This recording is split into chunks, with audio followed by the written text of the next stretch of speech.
Good morning, good evening, good afternoon, depending on where you are in the world. Welcome to another one of our live sessions, our live talks, uh, offered to you by the U.S. Spiritist Federation. This is the first talk of the year, so what a way to start 2022. 22 is going to be a great year because, with all the lessons that we've been learning.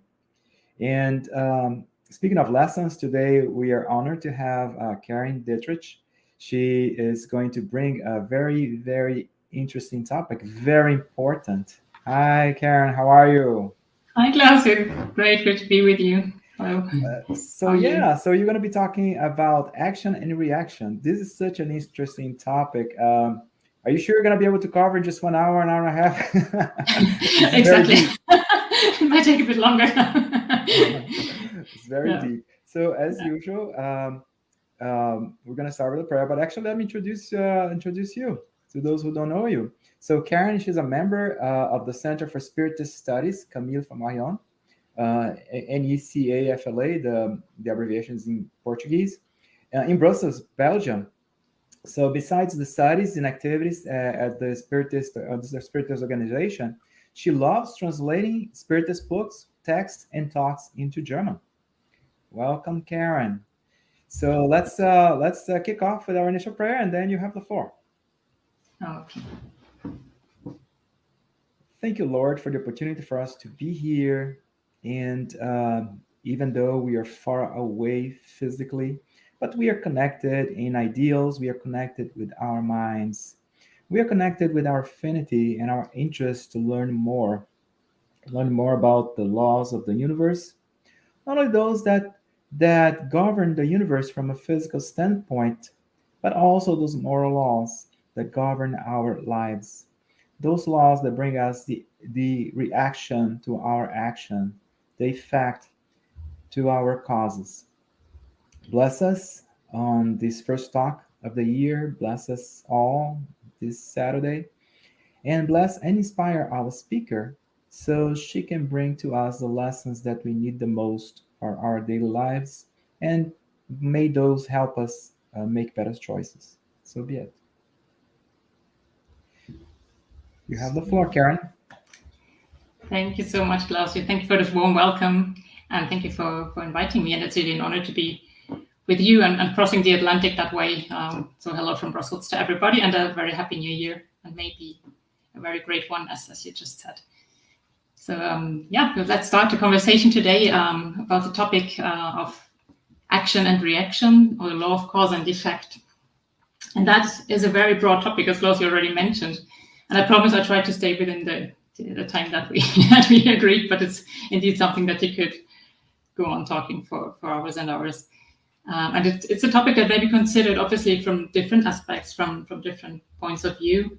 And we all know that every effect has a cause, so that's a simple fact. And there's this well-known physical law of action and reaction as well, as was formulated by Newton, the third law of motion, that say that for every action, there is an equal and opposite reaction. So this is a very rigid physical law and mechanical law, and that's very clear when we refer to matter, right? But our focus today, I'm not going to give a lecture on a physical topic, no worries, but our focus will be to consider the topic regarding our own life, our actions and their consequences, and how the Spiritist philosophy can help us to understand a bit more about the topic and about what Hindus would call karma. How does this process work in relation to our own situation, about the circumstances in our life, the challenges that we're facing, the differences that exist between all of us. And if you consider all that from the point of view that we are immortal spirits who are on that pathway of evolution to find or to one day reach perfection. And when we look at this topic, do we then also encounter a rigid law here? So when we're talking about our actions and their consequences, is there something like, is it something static like a catalog where we would say for which deed you will receive which consequence, and would there be a set period of time for that? So these are questions I would like to look into a bit, also about asking ourselves, what is actually just, what is just? if we compare ourselves to others, and if we look at life as if it would only be this one physical existence that we're living right now, and see that all the differences between us, some people really, really suffering a lot, others who seem to have it easier. But at the same time, we have this concept of God as being infinitely loving, just, merciful. So somehow this needs to work together, right?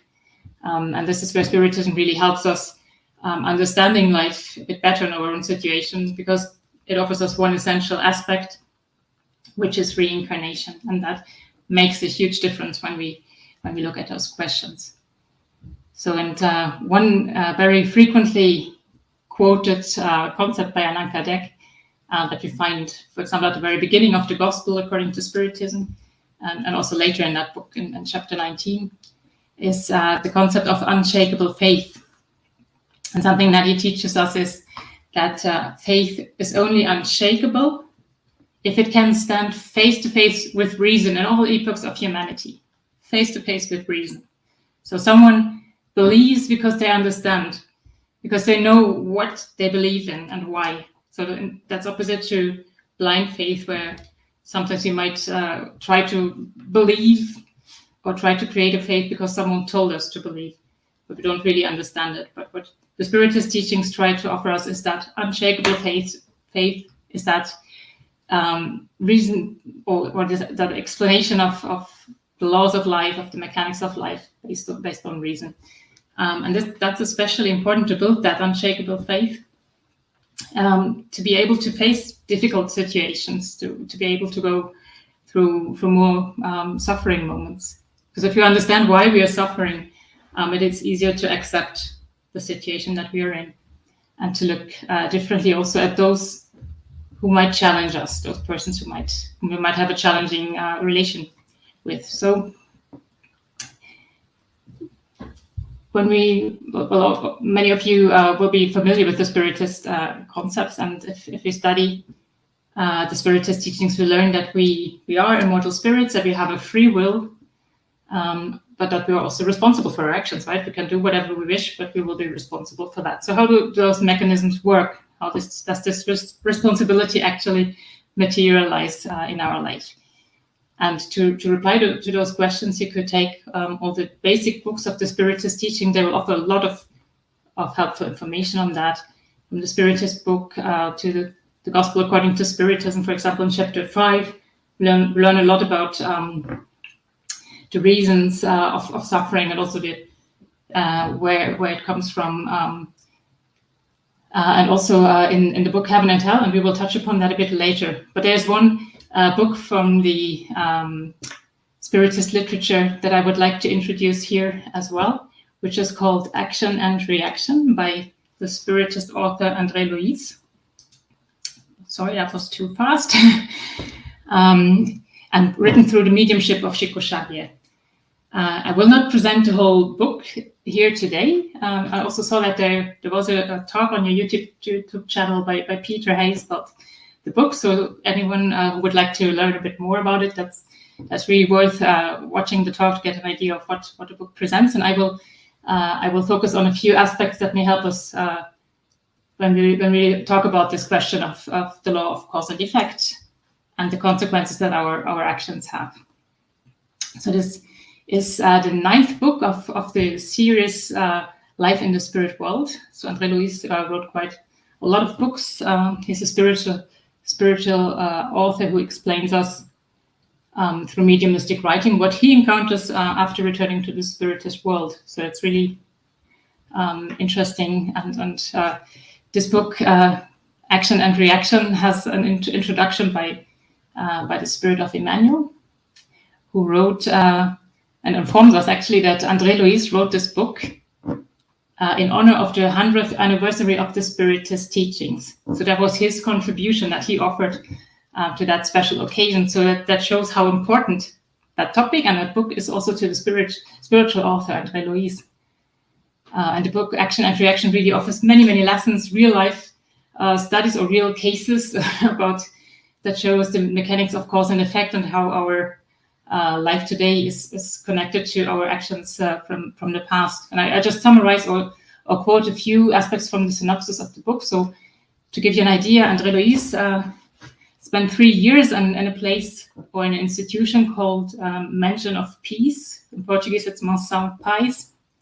So this is an institution under the jurisdiction of Nosso Lar that many of you will be familiar with. Right? It's an astral city, a place in the spiritual world. The Mansion of Peace, it cares for suffering spirits in regions near the earth, but in lower zones. And André Luiz, while being there those 3 years or spending them, he gets to know several cases that are related to the law of cause and effect. And that show us how the present earthly existence is linked to the past life. But also, so this is one aspect. But also it shows us how our actions of today will prepare our future.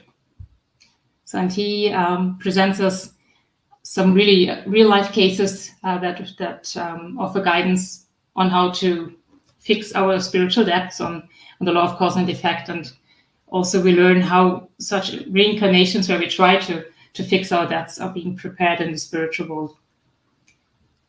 And one aspect that Emmanuel is still talking about the introduction of the book that he mentions when he gives us an idea of what it will be all about is that André Luiz shows us really the importance of our physical existence, the importance of that incarnation that we're in right now.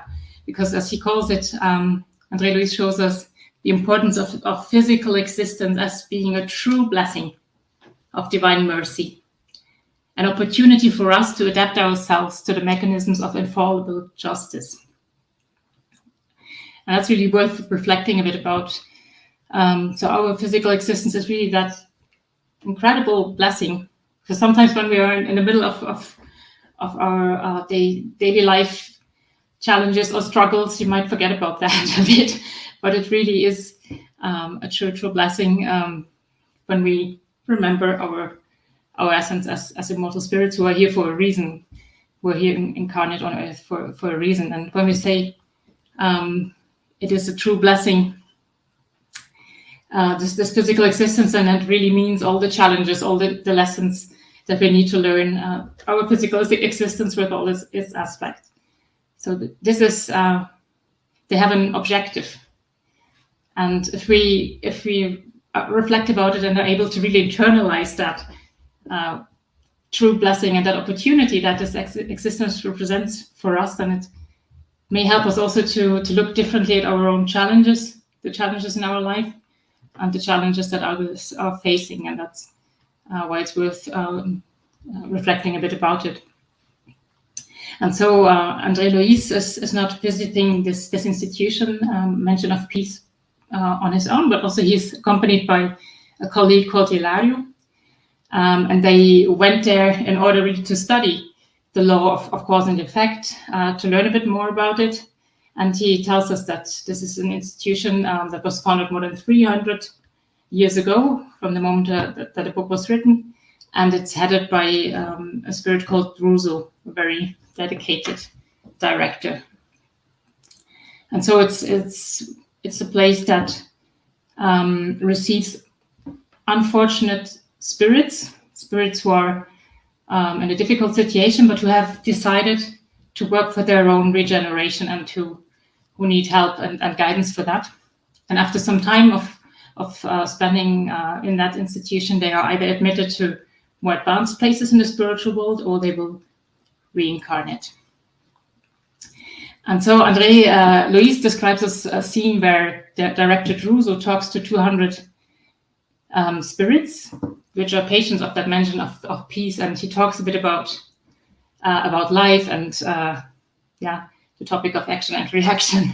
And there's one sentence that I find very important to reflect upon. It's called, just quoting him, the objective of life works in us and with us in every possible way to guide us to perfection. And this is actually the objective also of our incarnation, to get a bit step by step closer to perfection.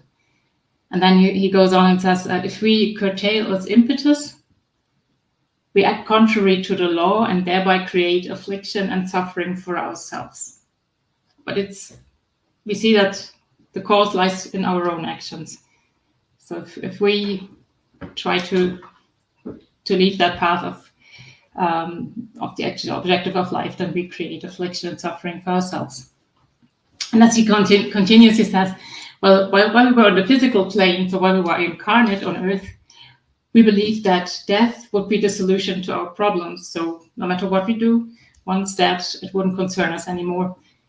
But then after passing through or passing to the spiritual world, after what we call death, everyone realized that it's actually a bit different. So as Druso tells the audience, we are indissolubly tied to our own deeds. So there's no hiding from them. There's no running away from our responsibility. Our deeds are our responsibility. So there's no way out of that. And as he continues telling us, our actions weave either wings of freedom or shackles of imprisonment, depending on the type of action, right? And again, continuing, we owe our fate to no one but ourselves. So based on our actions. And as you also explained, that no one can move ahead without clearing the debts that they contracted. Because as he said, I will leave the two sentences here. How can we walk the path of the angels?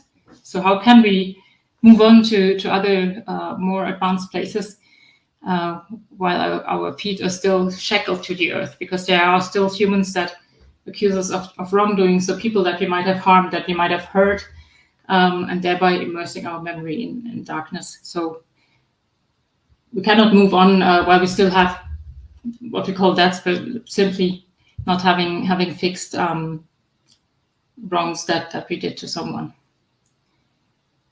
And some very important point also is that what Druso reminds us is that the divine law is founded on inexorable justice and applies equally to everybody. So that's a very important point. There is no one that is treated differently. So we are all responsible the same way. There is no difference, although sometimes here on earth it might seem that some are treated differently than others, but before God, everyone is treated the same way. Which also means that we all have the same possibilities.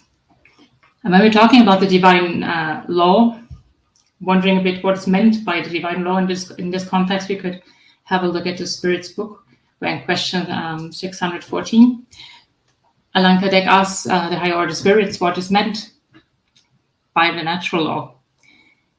And the spirits replied to him that the natural law is the law of God, and it's the only law that is truly necessary for human beings to be happy. It shows them what they should do or not, and they only suffer misfortune if they depart from it. So we only suffer if we deviate from that divine law, and that's also what Druso mentioned earlier in his lecture. So yeah, well, where do we find that law now? And that's also, Allan Kardec also asked us that when he prepared the Spirit's book. In question 621, where is God's law written? And the question, the reply is very simple, in the conscience, and it's worth reflecting a bit about it. So it's not, the reply is not God's law is written in this and that book. God's law is attached to this and that philosophy, this and that religion. No, it is in our conscience, and everyone has access to it, completely independent of our belief systems and religion, whatever we might believe in. So if we're all treated in the same way, then it can't be different, right? Then having access to it through our conscience. Now it can still at times be a bit difficult to really reflect about God's law if you only if you would only ask our conscience and meditate. I think that would help a lot. But there are other resources also that can help us. For example, the Gospel according to Spiritism, where Allan Kardec explains in his introduction to the book, when he talks about the objective, that actually when we talk about the gospel in general, not the gospel according to Spiritism, but the gospels, they can be divided in 5 parts, as he says.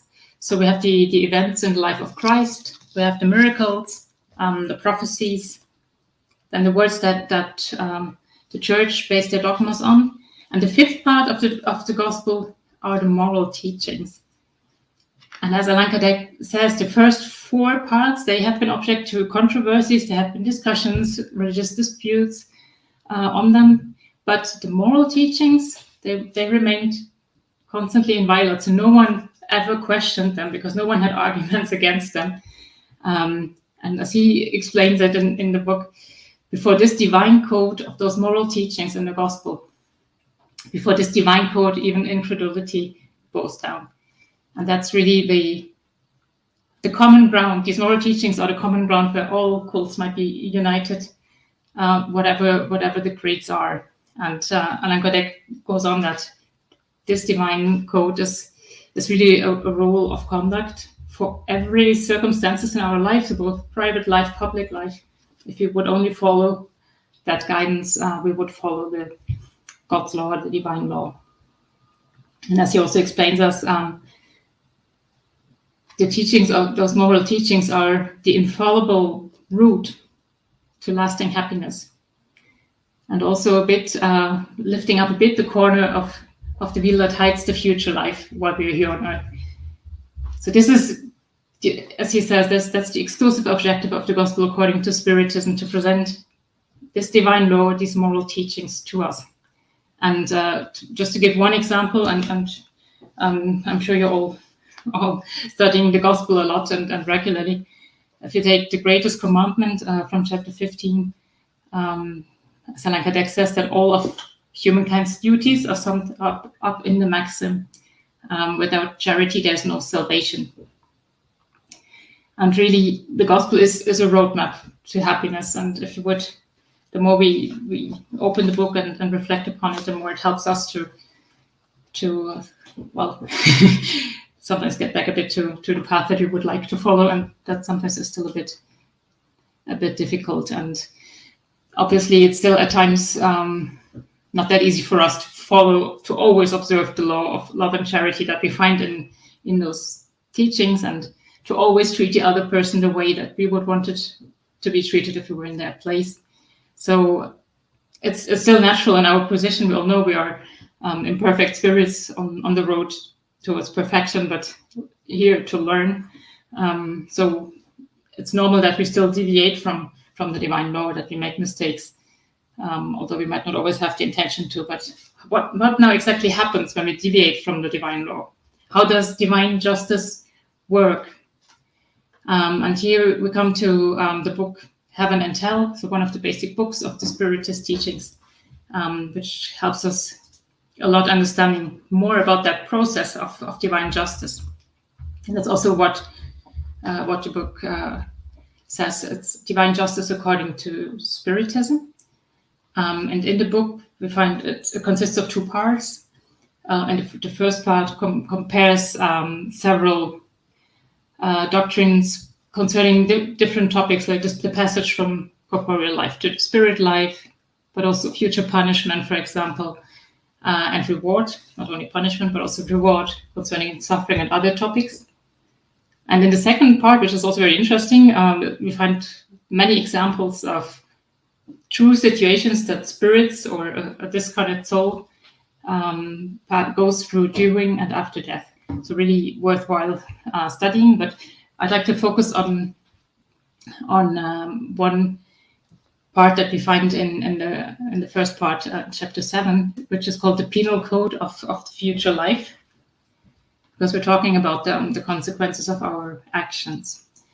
But when we talk about the penal code, that might sound a bit harsh, and it might remind us of a God that is punishing us out of just for the sake of punishing us or out of revenge. But when we talk about it, it's really important to remember the objective of the law of cause and effect. The objective is our progress. God wants all of his creatures to progress and reach perfection. So we're here in a learning process, and if we make a mistake, we need to learn not to do that again, and also to fix what we did wrong. So this is the background of this penal code of the future life, and it's important to remember that it's not about punishing out of revenge. And I'd like to just mention a few items that might help us to reflect a bit more about the process. A few items of this penal code of the future life that I'd like to quote. For example, that when we're going back to the spirit life after our discarnation, our soul or spirit suffers the consequences of all imperfections that it could not correct during its corporeal life. And also remembering what Druso told his audience, we are tied to our deeds, right? And also to our imperfections. Complete happiness is inherent to perfection. Only then we will be completely happy. So long way to go, but it doesn't mean that we would be completely unhappy while we're not there yet. But it's a gradual way, as we learn in the book.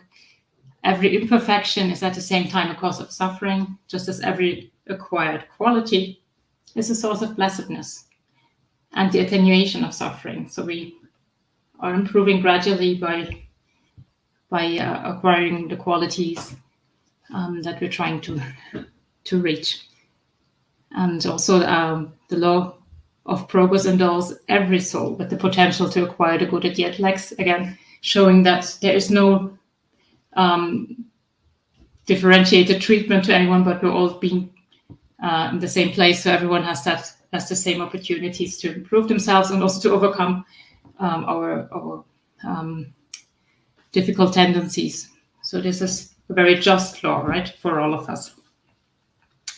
And perhaps also talking a bit about the duration of a punishment, if you want to call it, how long do we then suffer the consequences of our actions? And Allan Kardec explains us that the duration of the punishment depends on how much the guilty spirit improves itself. And that's a very important piece of information. So no condemnation is set for a set amount of time, is declared for a set amount of time. So there's no 4 years of a certain type of suffering for a certain deed that we did. But as Allan Kardec explains us, what God requires for the end of the suffering is a serious, effective improvement and an authentic return to the good. So, and that also goes back to the objective of the whole law, of course, and the effect on the objective of being punished or being suffering the consequences of our wrongdoings. So once we learned and we overcome that tendency, then there's no need to suffer from it any longer. And I think that's also a big difference to that rigid physical law that we talked about in the beginning. So it's in our hands actually how long we suffer the consequences of actions from the past. And important also, repentance is the first step towards regeneration. So first we obviously need to understand that we did wrong. And then the next step is that we also need to expiate our fault and repair it. So that's required in order to really completely erase our debts. And that also reflect a bit more about this. For example, in the book Action and Reaction, there's André describes us a scene where an even higher spirit or more advanced spirit than Director Druso comes to visit that institution. So he's called Sanzio, Minister Sanzio, who is overlooking that institution, and every now and then visits it in order to give some advice and instructions where he's being asked, and he was asked to talk a bit about karma, and explains us actually that all of us have our account before God, before life, with our credits and our debits.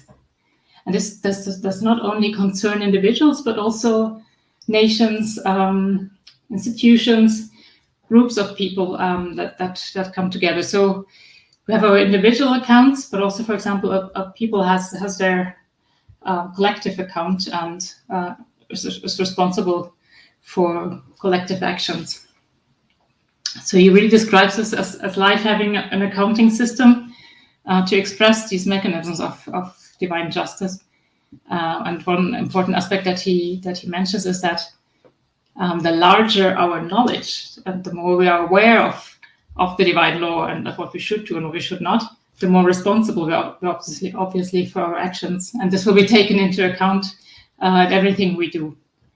So our responsible grows with the way we teach, we learn. And that's another difference also to the mechanical, physical law of action and reaction, right? So it's a bit more dynamic when we're talking about our soul. So, and one thing that he says, it's this law works automatically because we are transforming the energies that God's energies on our journey of evolution constantly through our thoughts, through our words, through our actions. So we use that energy, but we are responsible for the outcome of it. And sometimes it's so easy to completely forget about that fact, and also to completely not pay attention to our thoughts, right? But they are important. They are, through our thoughts, we influence the atmosphere around us, its energy. So our thoughts, words are important as well. And we'll have that responsibility. And I'm not saying that to scare us or to blame us for what we did wrong, but it's just to make us aware again, and be aware that we, through our actions and even the tiniest thoughts, we prepare our future as well when we're talking about this law of cause and effect. So summarizing, also Sanzio says that none of us escapes justice, because our conscience, once it is awakened really to those questions, and as he says, to the sanctity of life, our conscience aspires to redeem all the debts that we contracted before God. And one important aspect that not only Sanzio but also Druso mentions sometimes is that yes, the divine justice does exist. We need to fix our debts, but in all of that process, we always see God's infinite love. So the consequences of our actions, when we need to pay for them or suffer as a result of them, it will always be done in the most, how shall we say, or the least suffering way possible. So there's always, God always tries to through His mercy, to do it in a way that we can still enter it, right? So, and to illustrate this process of repentance, expiation, and reparation, there's one example that I would like to mention, an example from the book Action and Reaction, where we get to know a spirit called Antonio Olimpio. It's a quite strong example, but it really illustrates this process very well, how a spirit, when he comes to the spiritual world after having committed, in that case, a grave mistake, how he awakens to regretting what he did, and then also wants to fix it. So Antonio had been newly admitted to the institution when André Luis sees him for the first time, and he was unconscious, really in a deplorable state, barely breathing, and under a serious hypnosis. And through magnetic treatment, Druso was present as well, and he actually acted there. Through that magnetic treatment, he awakens gradually after a long time. And when he opens his eyes and is able to speak finally, his first words are really, help, I'm guilty. I'm guilty. And that's what he says. I can't stand it anymore, forgive me. And that's what has been in him for a long time, but he wasn't able to speak. And when he sees Druso, he takes him for a judge and says to him, addresses him as a judge and says, finally, I can speak and I can declare myself guilty and I can tell you what happens. And so in tears, he presents himself and explains what happened while he was still incarnate on Earth. And he explains that after the death of his father, he had inherited a big property, or like a ranch, but he would have to share it with his 2 younger brothers. And Antonio Olimpio had different ideas of how to use that property than his brothers had. And he was so fixed on that idea and really wanted to use it the way he thought it should be, that he saw his brothers as an obstacle, and he came up with a plan. So he invited his 2 brothers to go on a boat trip on a large lake of the property, and before the 3 entered the boat, he gave them a drink, a numbing drink, and once on the boat, he makes the boat capsize. And so, as his brothers had this drink, their nerves were completely numbed, and they drowned quickly. And Antonio managed to swim back to the shore and made everyone believe it was an accident, but that had been his plan in order to be the only owner of that property. And it happens like that, so everyone believes it was an accident. He inherits the whole estate, and later on his only son Luis inherits it. So as he says, as Antonio says, I was a rich man, supposedly honest. Everyone thought I was honest, and while still on earth, he tried to numb his conscience and to enjoy his wealth as much as possible, which wasn't really, he couldn't really enjoy it because there was something wrong. But he didn't admit it to himself, and he didn't admit it to anyone. But after passing through the spiritual world, he realized that his brothers were there waiting for him, and they had turned into avengers and really tormented him for a very, very long time. And he got into a state that he described as a nightmare. So he repeatedly always sees the boat, just this whole sea on the lake. He hears the screams of his victims, and says, I'm shackled to that boat and I can't escape, and who can help me to get out of this situation? As he says, who can help me sleep or die? So this is what he went through after returning to the spiritual world.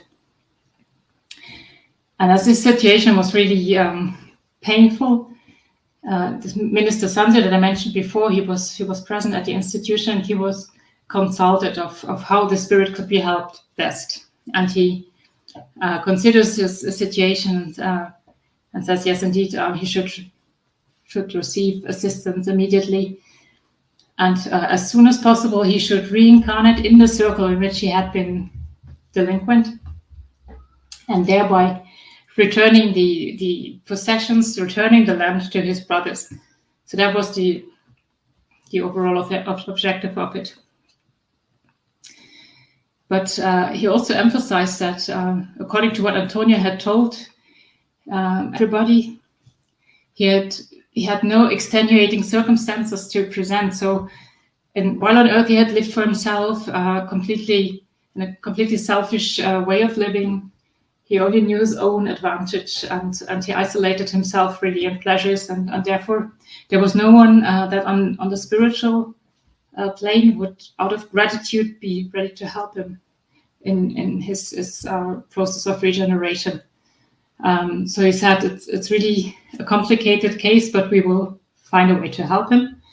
And he remembered that, Antonio was married while in his last physical existence, and he had a wife called Azira that he lived with, and a son, Luis, who inherited that property. And Sanzio says, these 2 hearts, they are the only one that, according to the law, are values in favor of Antonio, and who would be in a position to help him with whatever is possible. And so he decides to ask for the appearance of Alzira, because she had already returned to the spiritual world. And I will not tell the whole story, because that's also described in the book. So not to spoil the whole content, but so she, through Sanzio's prayer, Alzira was called, and she joins that group there, and Sanzio explained the situation and the plan that Antonio should reincarnate. And she says, yes, I absolutely understand that he's in a very complicated situation, that he needs a new chance. He needs a chance to restore to his brothers what he did wrong. So whatever I can do, I'm ready to help him. Also out of gratitude, because she had always been treated very well by her husband. So Sanzu explains that she would need to help prepare Antonio's reincarnation. But before that may happen, first of all, Azira would have to talk to Antonio's two brothers, because they were really transformed into perpetrators, as he says, merciless perpetrators who live on the estate that has been taken from them, and who nourish a lot of hatred against him and also against his son. So first of all, she would have to find a way to make them a bit more willing to help in this whole endeavor and to overcome that hatred. But he says with the help of this institution, this is something that can be accomplished, and which also in the book is being described. And actually the plan was that Antonio would reincarnate whenever that is possible, and shortly after Azira should do so as well, and they would remarry again. And later on, the two brothers that had died in the boat accident would be their sons. And one important aspect, Antonio would reincarnate in the family of his son from the former life, so that he would be attached again to that property.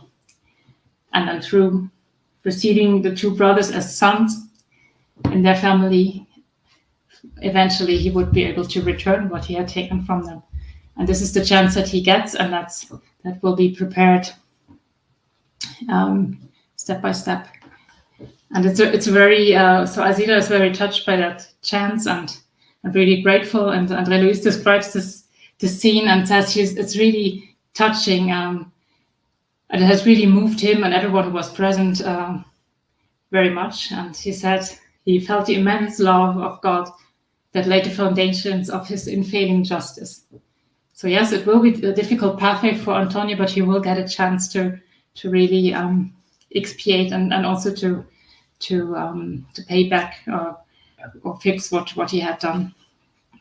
So until that may happen, a lot of preparations are necessary, which we can read more about in the book. And also we find other examples that André Luis describes us where we see the situation of a repentant spirit and also why that spirit is suffering, and what are the plans for a new incarnation to try to move forward and to fix our debt. So I really warmly recommend studying this book, Action and Reaction. And there is another book that also helps us a lot when we're thinking about our own situation. It's called Thought and Life by the Spirit of Emmanuel.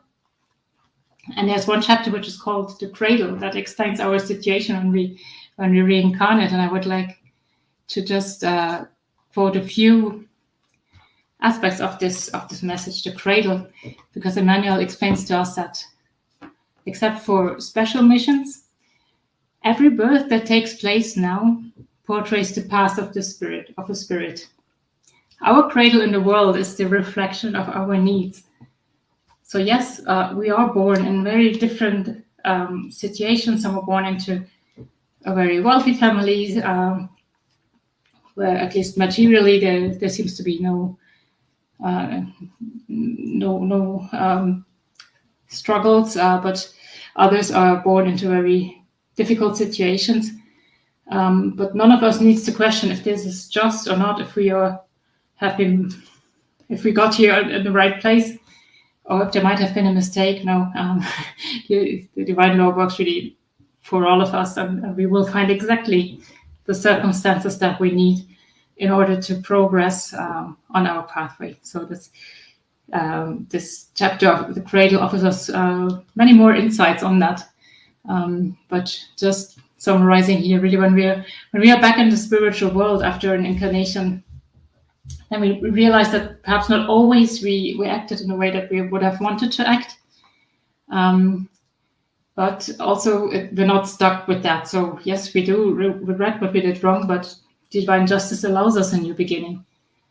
So we may get into contact again with our creditors and our debtors and fix our debts. And it's really, as Emmanuel says, the earthly cradle is the reflection of our deeds. So that's so, I think that's something so beautiful. And whatever the situation is, we need to make the best out of it.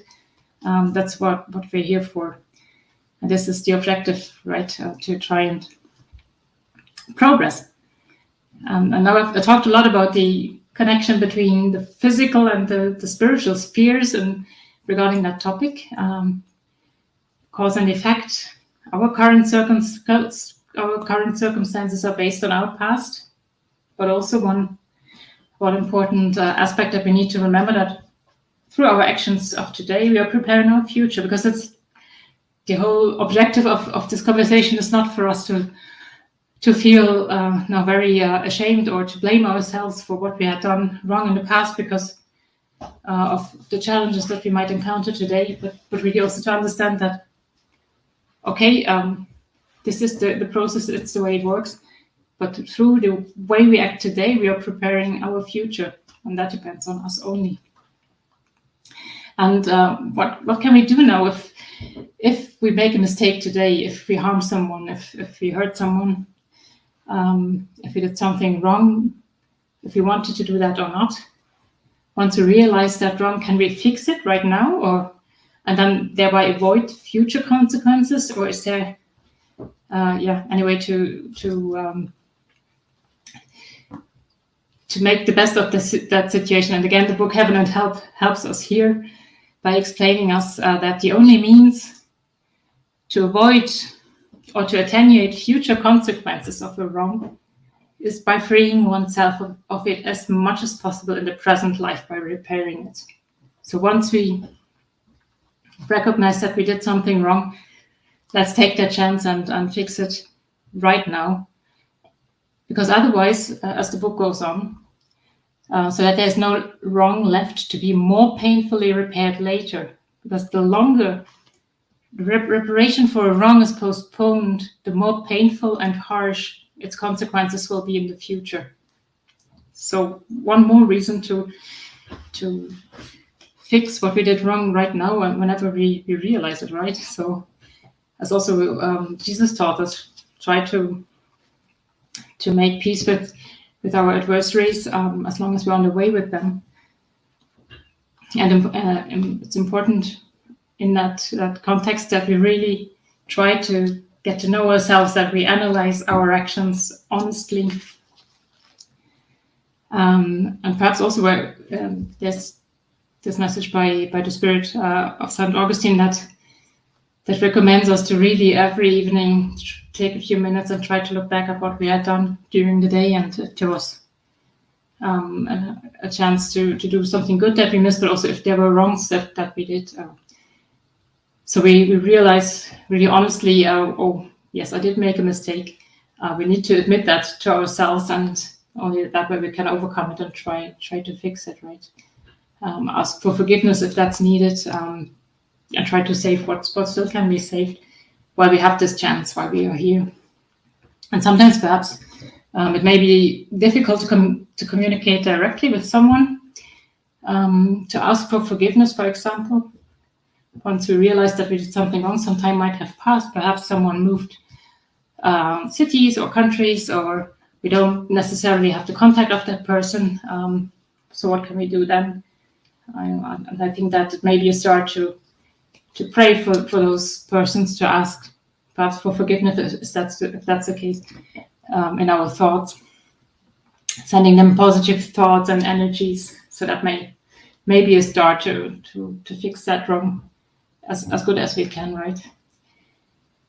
And I'd like to finalize with one sentence that I like a lot by the Spirit of Joanna de Angelis, who reminds us that love is always the great turning point in life. And that's, again, yeah, I guess that's what we're all trying to reach, and what's really worth trying to learn and trying to learn to love. So with that, I would like to thank you all for paying attention, for joining us today, and for your patience, and I'd like to continue that conversation with you.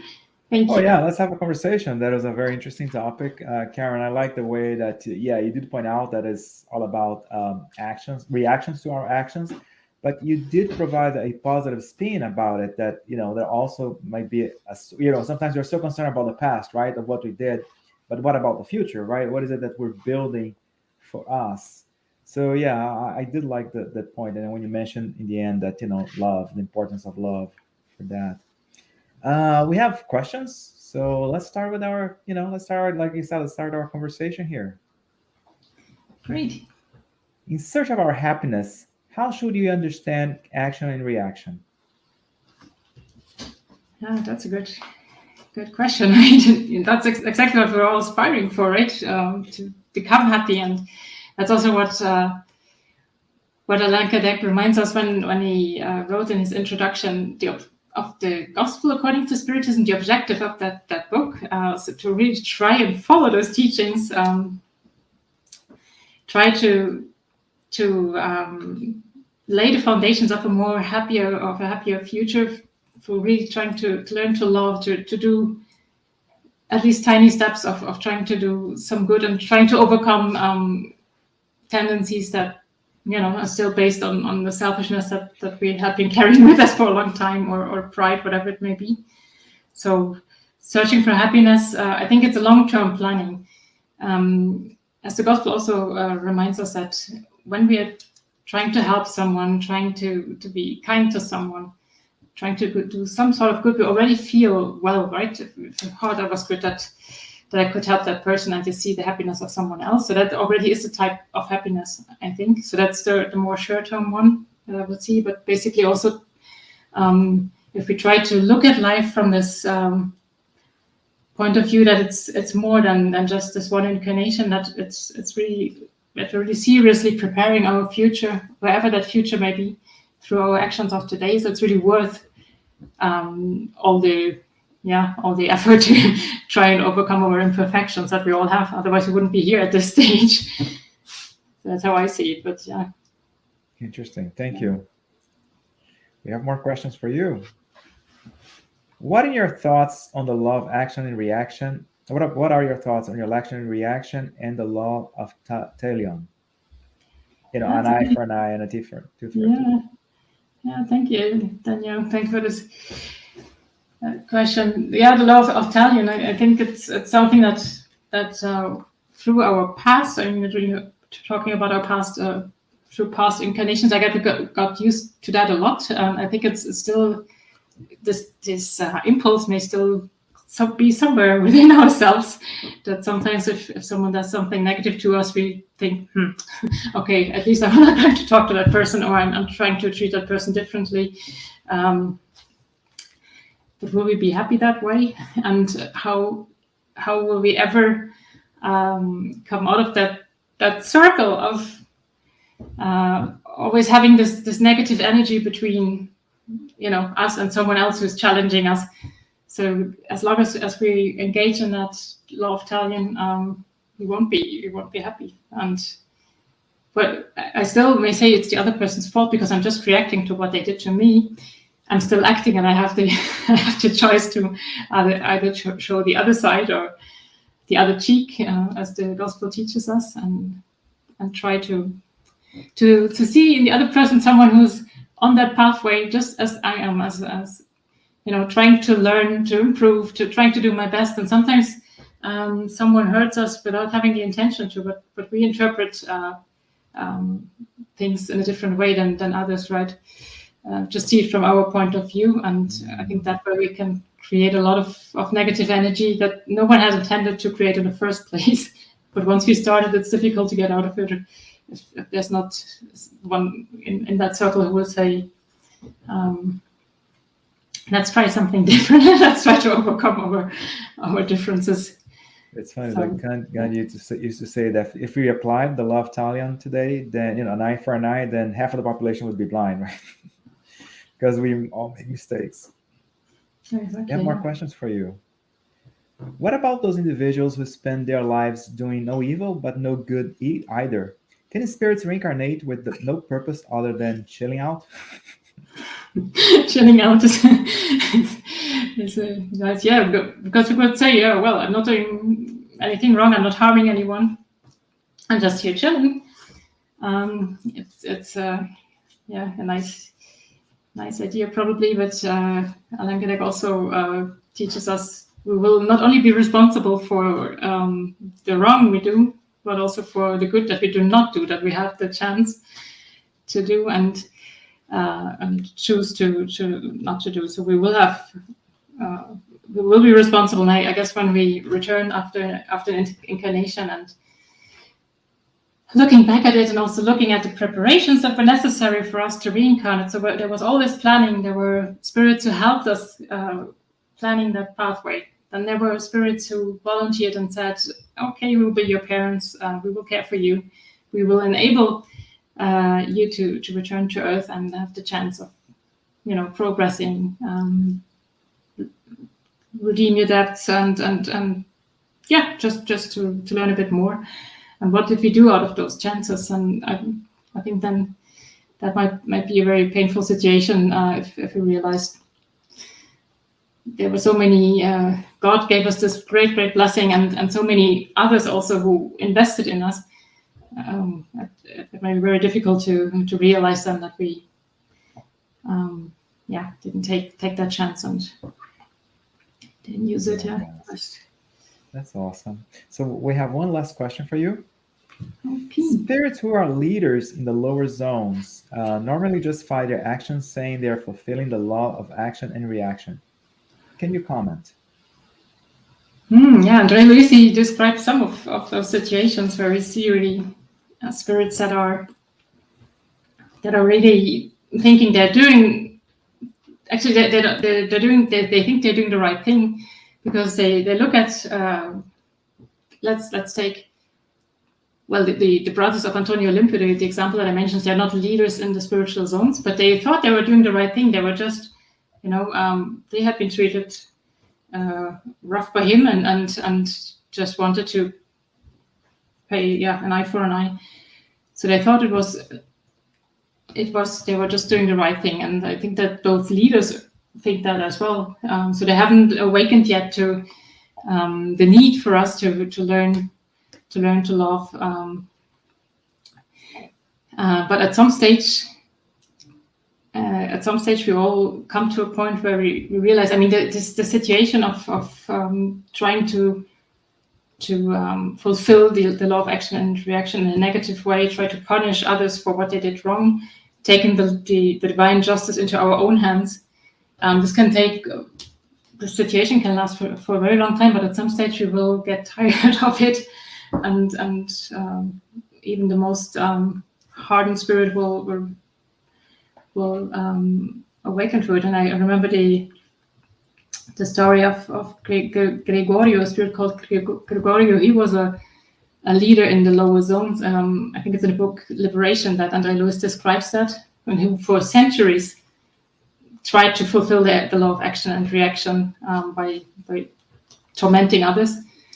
And also only through a long work of his mom in the spiritual world, who was in a much higher level and tried to help her son. At some stage, she was able to reach his heart, and he then kind of collapsed and realized what he had been doing for centuries, and the wrong he had been doing, and he kind of really collapsed. So at some stage, we awaken for the need to stop it and try to get a little bit closer to the law of love, although it may take a long time. Excellent. Thank you so much. That was our last question for your lecture. Thank you so much for bringing action and reaction, which is a natural law that you mentioned, not only a physical law but a moral law in a sense, and to provide a positive spin to it. Like you mentioned in the end, the importance of love. Actually, thanks so much. Before we say our final prayer, we have some announcements. Next week, we're gonna have another awesome speaker, Joaquin Loterio.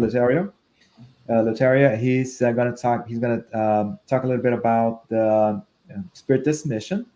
So that's going to be next week. So stay tuned for another interesting lecture like the one that Karen just provided to us. And also the U.S. Spiritist Federation, it will be providing a series, actually an introductory course to Spiritism. So we need to always be studying, always learning new things. So it's also going to be offered by U.S. Spiritist Federation as well. So more coming again. 2022 is going to be a great year with all our lessons that we learned, and just like Karen mentioned, right, looking ahead, right, like Karen, looking ahead with based on what we've learned. On that note, I'd like for us to close our lecture today. This moment of reflection, and us to think about the importance of action and reaction. Oh, there you go. Thanks for watching. Tune in for Saturday. Karen, I made a boo-boo. You're the ones who are gonna say the final prayer, not me. Well, I got carried away. You know, you got me so excited that I just jumped in. I don't mind you doing the prayer, and I really enjoyed. You were so pleasant. Why don't you say the final prayer? And again, No, I'm not trying to shy away, but it's just been so natural. So thank you so much, Klaus, and thanks everyone for joining and watching. Thank you for your questions.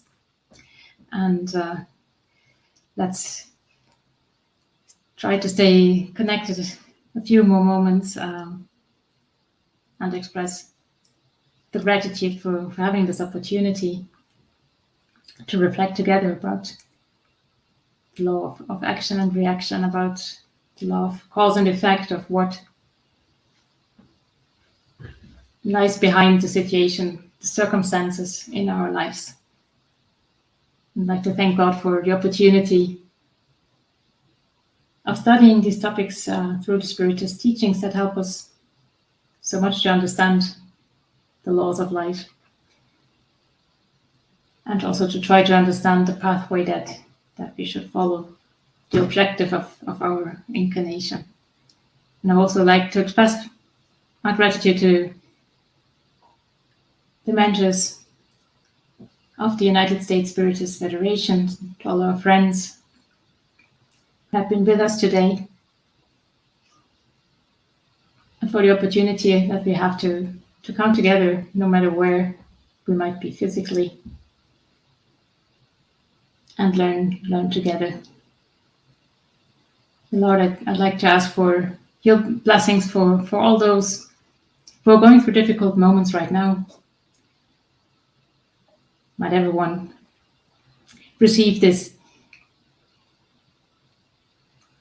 embrace of fraternal vibrations, and may also those who are going through difficulties feel that they're not alone, and that all of our struggles are temporary, and that we may prepare a better future for ourselves. Thank you for this opportunity, and may your peace be with all of us. So be it.